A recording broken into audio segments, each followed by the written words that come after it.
If you have been following the story of our country's newest Medal of Honor recipient, you've likely seen or heard from or heard about Dave Hill. We've told you about Dave in the past. He is the last surviving member of the team of Army Rangers that Larry Taylor saved during the combat action that would eventually earn him the Medal of Honor.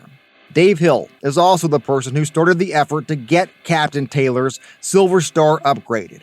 And during that 6.5-year process, he worked tirelessly behind the scenes to help put the nomination package together, to talk to lawmakers and the Pentagon, and do interviews with news outlets just like this one to keep the story about Larry Taylor alive. What Larry did the entire time is not just pick us up. He kicked the crap out of those guys and kept us alive to that point. This is Tomorrowtown, Tennessee. This is the podcast that tells the stories of the people who call the Tennessee Valley home. We explore the problems we are all facing, and we talk to those working on solutions. I'm Josh Roe. I will be your host for this journey. I've had the great pleasure of talking to Army Sergeant Dave Hill on several occasions, and it is always an honor. On September 11th, 2023, the Monday after Larry Taylor was awarded the Medal of Honor, there was a parade in Captain Taylor's hometown of Chattanooga, Tennessee. And Dave Hill was right there for the whole thing. Hill gave a speech after the parade, and I got a chance to ask him a few questions after that speech. We start with our conversation about Captain Larry Taylor and the work Dave Hill and others put in to get Taylor's Silver Star upgraded to the Medal of Honor. What Larry did the entire time is not just pick us up.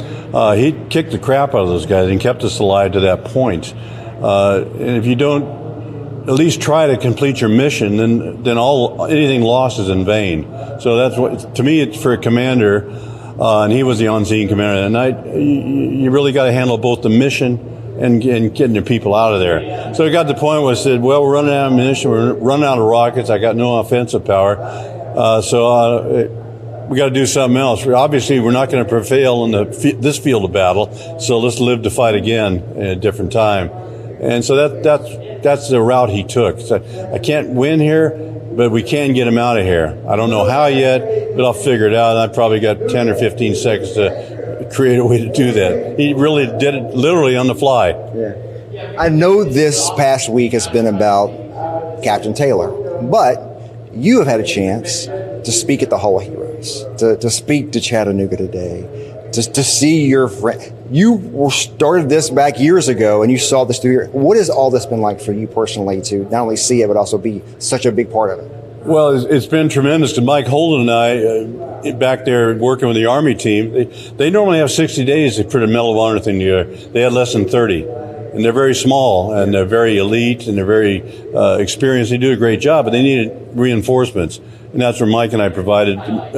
We're both aficionados of military history, particularly Larry Taylor history. So they use us basically as technical writers and consultants for that. So it's been crazy. It was worse than the whole 7 years, really, in about a 2-month period. But it's for Larry Taylor. Yeah, so you met deadlines. Mike and I were businessmen, but we haven't had to meet deadlines and budgets in a long time. So it's a labor of love. You know, it's a little bit of payback. And by you guys and other people putting the word out here in the future, it's pay forward. And Larry asked nothing. There's no self-aggrandizement in his soul. But we can all tell the story, and you and I have been telling it for a few years. Finally, we got fruition, the payoff. Doesn't always happen, but it did for Larry Taylor. You told me several years ago that this Taylor not being awarded the way you thought he should have was just the one thing in your career that you always wanted to have back, to be done differently, to another shot at that. Now that you're, here today and the ceremony has passed, how does that feel for you? Oh, it feels terrific because, and in the Army, the war goes on. They never talked to us, and maybe they've never felt the need to. I certainly would have. But the key players to push it forward is commanding officer. He was killed in midair just 2 weeks later. A few months later, General Keith Ware was shot down and killed. So you got to have those people pushing an award higher and higher. I don't know what transpired in the background, but the reason, like General Bell said, one reason they couldn't talk to us, we were 40 miles away. The very next morning after this thing, after we reloaded magazines, we were on the chopper back to the same battle area to sweep it with the D troops, what they call the Aero Rifle Platoon. 30 guys and needed scouts. Well, we were scouts, and this time we were going back with real firepower. So we did that. Well, meanwhile, Larry's already on another mission. We went down the next day to try to find him and thank he and J.O. Ratliff, his co-pilot. He was already gone. We couldn't see him. 2 days later, we're on our next mission. I left a month later, but I ran three or four more missions in that time. And really, I felt pretty comfortable. If I made it through that mission, I was likely to get to go home. Yeah. You told me back then that was the day that you realized you weren't invincible. That's the day I admitted I wasn't. You're right. And you, being a Marine, you're not, and you're part of a team. I always thought the stupidest recruiting campaign I ever heard was in the Army said an army of one. No such thing, not since the Romans, the Corinthians, and the Greeks. It's a team always. It might only be two, but it's not one guy, except for Rambo. My last question is, when you drove by us today, you said, he let me right on the inside this time. Yeah. Were you sitting on that one? Did you have that one stored up? That joke. That quip? Yeah. No, one of the guys actually triggered me on it. I started getting, he said, no, sit on the door like you did. Oh, that's funny. Yeah. When you're, honestly, you've been right there through this whole process the last, couple of weeks. You're riding through Larry Taylor's hometown in his parade, his welcome home parade. What was that like to kind of be there with he and Tony and kind of enjoying that moment? Well, unbelievable. And like for Larry and myself and Chattanooga, that was the parade we never got back then. I don't harbor any hurt about that. It's just a very controversial political war. And that's probably why we had to get out of there, because you took the war away from the generals, from the admirals. And once it becomes political, your objectives change and your means of getting there change, and how much resource you're willing to expend to do that changes. And so it's life. We survived it, and it's up to us to carry on and to carry on the word of Larry Taylor. Don't worry about it. Don't cry over it. You got a new chance, a new rebirth through Larry Taylor. You're a good one, Dave Hill. Thanks, buddy. Thanks, appreciate you, man. Yeah, good seeing you again, as always. I always appreciate getting a few minutes with Dave Hill. And in case you weren't in Chattanooga on the afternoon of September 11th, 2023, this is what Sergeant Hill had to say to the people who came out to the parade to honor Larry Taylor. Please welcome Sergeant David Hill.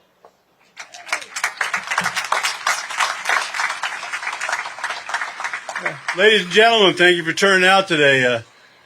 I like my home in Nevada. I love it, but I also love Chattanooga.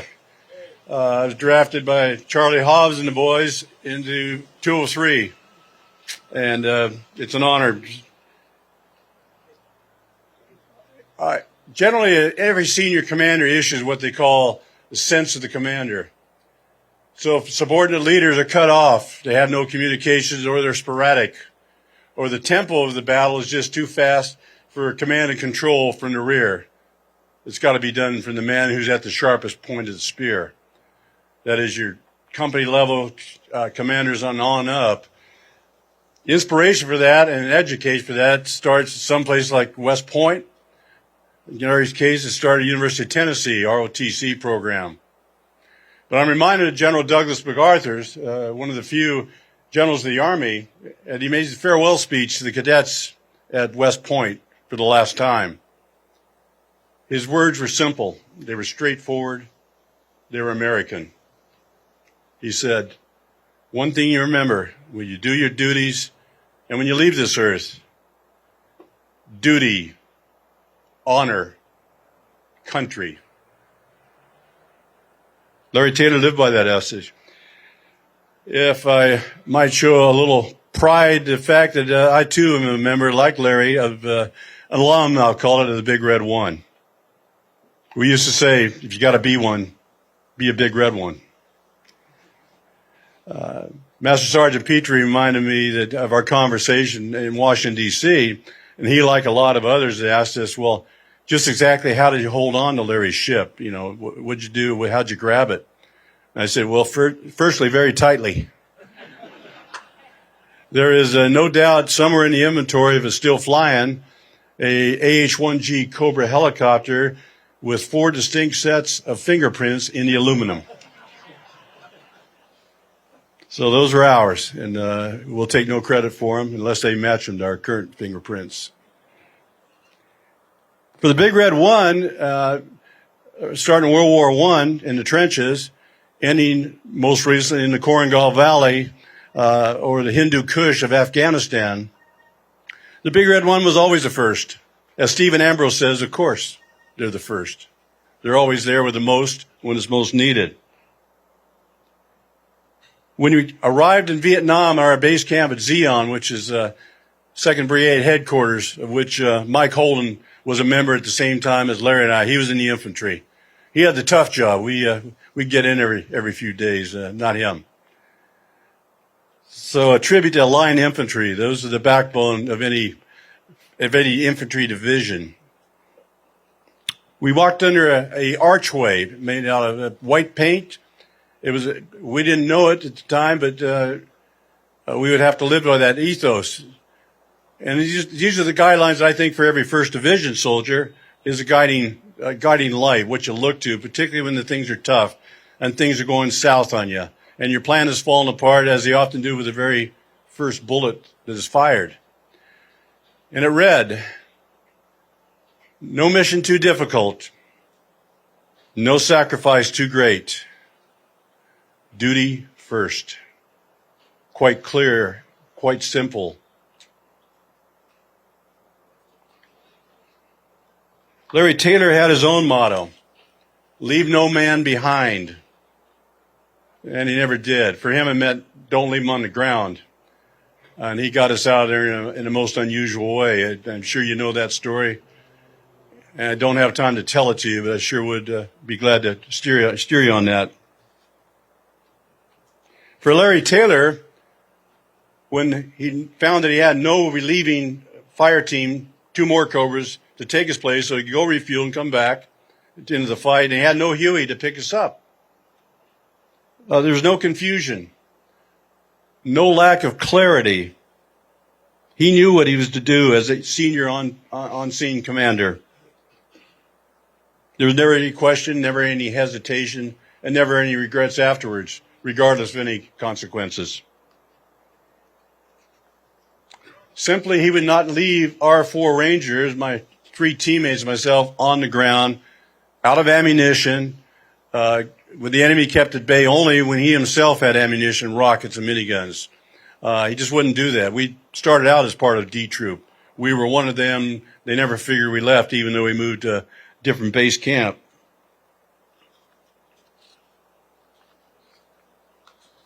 So the Cobra's extremely low on fuel. They're out of ammunition, or almost so.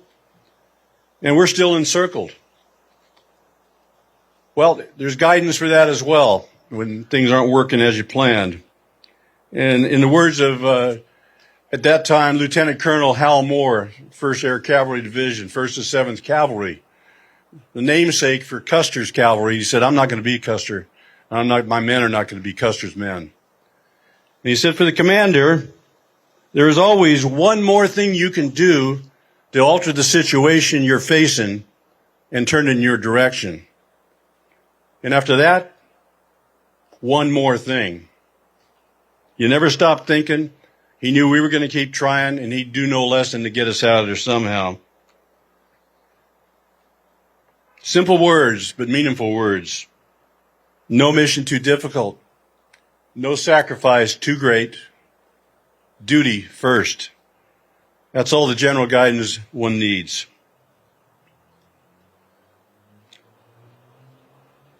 President Abraham Lincoln quite modestly said, after his speech at the Gettysburg National Cemetery after the great battle, both sides lost many soldiers.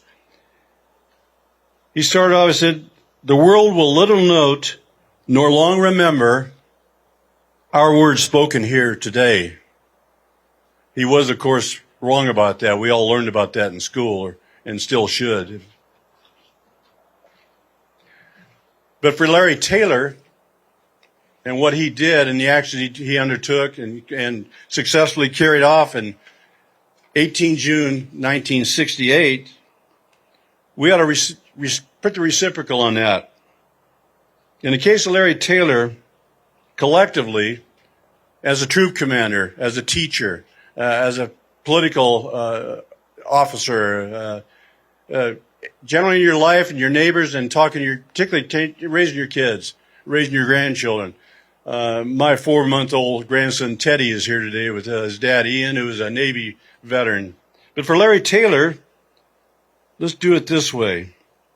The world will thoroughly note his courageous and dedicated actions, and will long remember what he did on the night of 18 June 1968. And that's up to me and you. Thank you.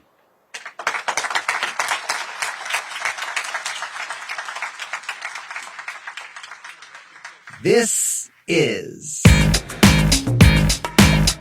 the Morrowtown, Tennessee.